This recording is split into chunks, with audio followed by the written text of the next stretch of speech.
अस्पृश्यों का विद्रोह, गांधी और उनका अनशन, डॉक्टर बाबा साहेब अम्बेडकर।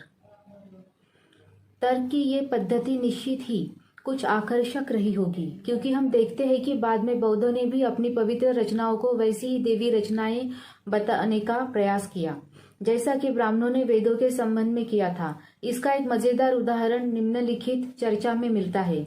ये कुमारिल की तंत्र वर्तिका से उद्धृत है। यहाँ प्रतिवादी पूर्व पक्ष कहता है कि जिस तर्क से ये सिद्ध किया जाता है कि वेद मनुष्यों की कृतियां नहीं है, उसी तर्क से ये सिद्ध किया जा सकता है कि शाक्य के उपदेश भी दैवी उपदेश नहीं है। वो कहता है कि शाक्य की प्रामाणिकता निर्विवाद है, क्योंकि उनके उपदेश स्पष्ट और बोधगम्य है। शाक्य उनके अन्वेषक नहीं है, वे तो केवल उनका उपदेश करते हैं। शाक्य के सिद्धांतों के साथ किसी रचनाकार का नाम नहीं जोड़ा गया है, अतः वेदों की भांति ही उनमें वह अस्थिरता नहीं है जो मनुष्य की कृतियों से मिलती है। निष्कर्ष के रूप में वो कहता है कि वास्तव में वेद की प्रामाणिकता को सिद्ध करने के लिए जो तर्क मीमांसकों ने प्रस्तुत किए हैं, उसी प्रकार बुद्ध के सिद्धांत की प्रामाणिकता भी सिद्ध होती है।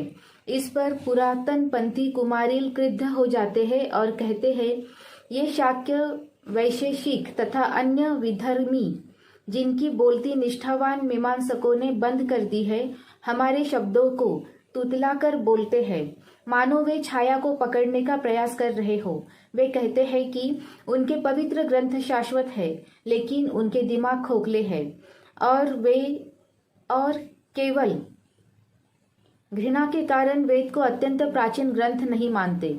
और वे भावी तार्किक ये भी कहते हैं कि उनके कुछ सिद्धांत जिन्हें उन्होंने हमसे चुराया है, वेद से नहीं लिए गए हैं, जैसे सबके प्रति दया का सिद्धांत, क्योंकि बुद्ध की अधिकांश उक्तियां वेद के नितांत प्रतिकूल है। अतः इस मुद्दे पर भी वे अपनी सत्यता सिद्ध करना चाहते हैं। उन्हें मालूम है कि नैतिक अलौकिक विषयों में मानवीय निर्देशों का कोई प्राधिकार नहीं है, अतः वे वेद की सनातनता के बारे में हमारे तर्क नकल करके अपनी कठिनाई को ढांपना चाहते हैं। वे चाहते हैं कि मीमांसकों ने सिद्ध कर दिया है कि मानवों की कोई भी उक्तियां अलौकिक विषयों पर कोई प्राधिकार नहीं कर सकती। ये भी जानते हैं कि वेद के प्राधिकार का खंडन नहीं किया जा सकता, क्योंकि उसके दैवी उद्गम के संबंध में प्रस्तुत प्रमाणों के विरुद्ध उनके पास कोई प्रमाण नहीं है। दैवी उद्गम ने मानवीय उद्गम की समूची संभावना का निराकरण कर दिया है, अतः उनके हृदय उनके अपने ही शब्दों से विदीर्ण हो रहे हैं। उनके शब्द बच्चों के बचकाने ज्ञान जैसे हैं और उनके पास कोई उत्तर नहीं है, क्योंकि उनके बेतुके तर्कों के छलावे का पर्दाफाश कर दिया गया है। अब वे उस मूर्ख विवाहार्थी जैसी वाणी बोलने लगे हैं जो वधु पक्ष से कहता है, मेरा परिवार भी उतना ही उत्तम है जितना कि आपका। इसी प्रकार वे बंदर की भांति अन्य लोगों की वाणियों की नकल करके अपने ग्रंथों के सनातन अस्तित्व को बनाए रखने का प्रयास कर रहे हैं। और यदि उन्हें चुनौती दी जाती है और उनसे कहा जाता है कि ये तो हमारा तर्क है, तो वे उपद्रव मचाते हैं और कहते हैं कि हमने अर्थात मीमांसकों ने उनसे चुरा लिया है।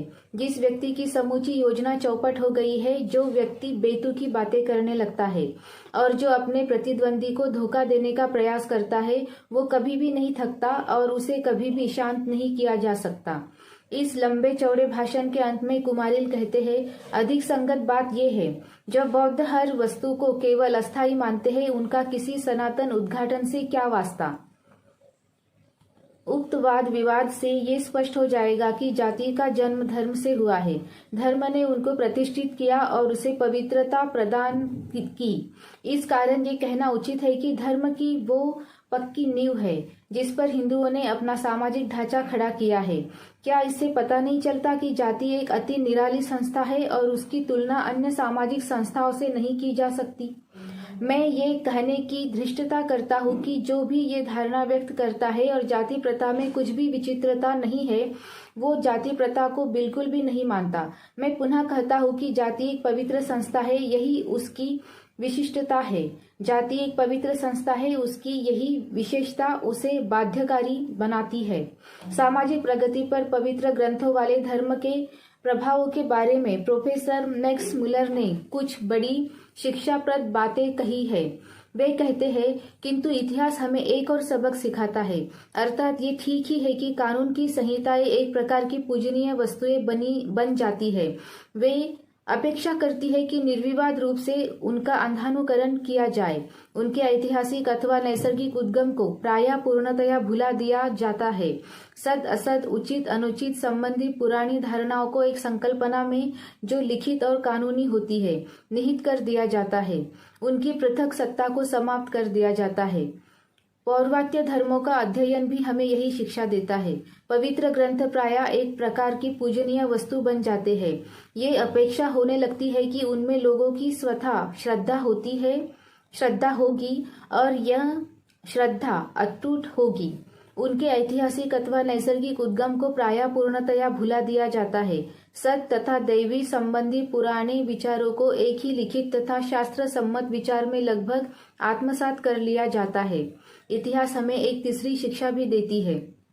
यदि कानून व्यवसाय बन जाता है और उसे यांत्रिक कठोरता से लागू किया जाता है तथा उसमें सद और असद की प्रबल मानवीय अनुभूति का ध्यान नहीं रखा जाता, तो जिस कानून के अधीन कोई नागरिक रहता है उसके प्रति उसके दायित्व बोध के मृत को जाने की शंका होती है। इसी तरह इस बात का भी खंडन नहीं किया जा सकता है कि यदि कानून व्यवसाय बन जाता है और उसे औपचारिक कठोरता से लागू किया जाता है और उसमें सद और असद की प्रबल मानवीय अनुभूति का ध्यान नहीं रह जाता, तो जिस धर्म के अधीन कोई व्यक्ति रहता है उसके प्रति उसके दायित्व बोध को भी मृत हो जाने का वैसा ही खतरा नहीं रहता। लेकिन मेरा उद्देश्य पवित्र ग्रंथों से पैदा होने वाले खतरों को दर्शाना नहीं है, अपितु उस पूर्वाग्रह का प्रतिरोध करना है जो कि उन धर्मों के प्रति व्यापक रूप से प्रचलित है जिनके कोई पवित्र ग्रंथ नहीं है। लिखित तथा अलिखित धर्मों के बीच भारी अंतर है और ऐतिहासिक दृष्टिकोण से ये अंतर विभाजन का एक वास्तविक आधार प्रस्तुत करता है। लेकिन चूंकि